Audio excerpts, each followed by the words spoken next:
syempre kapag may alagang manok, hindi natin pwedeng palagpasin ang pagluto ng adobong manok.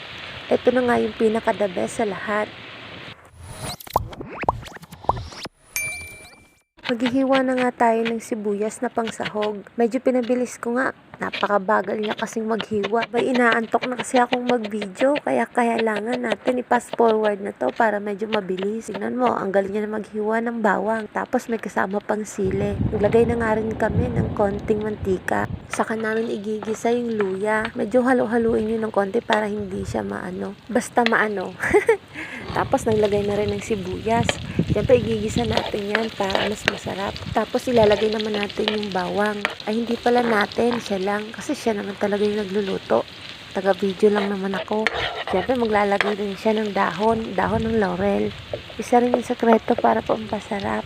Pagkatapos niyang igisa yung mga sangkap, saka naman ilalagay yung karning manok. Tapos inusog-usog niya lang ng konti, ganon. Tapos tinakpan, ayan, luto na, kumukulo pa. Pero hindi pa yan pwedeng kainin kasi wala pang lasa yan. Kaya maglalagay pa lang tayo ng mga pampalasa.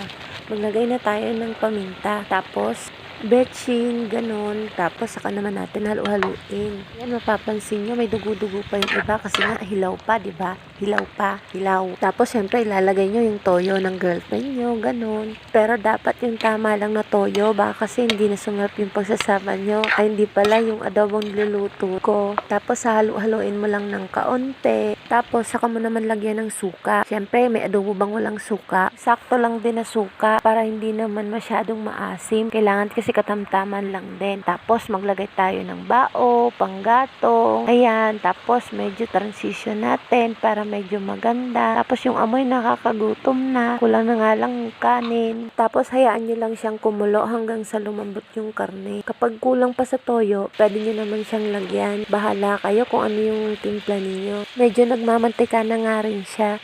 Ito kasi yung gusto namin, yung medyo napiprito yung karne para meron siyang kaunting lutong. Tapos nilagyan nga namin ng kaunting toyo kasi medyo matabang siya kanina tapos medyo maputla. Masarap kasi yung medyo dark yung kulay. So luto na, pwede natin siyang hanguin tapos pwede na rin tayong kumain. Kuha na nga ako ng kanin para dito tapos kain na rin kayo. Sana masarap din ang ulam nyo katulad ng ulam namin, adobong manok. Kaya maganda talaga yung meron kang sariling alaga para anytime na gusto mong magluto ay pwedeng pwede. So, yun lang. Tapos na. Bye-bye.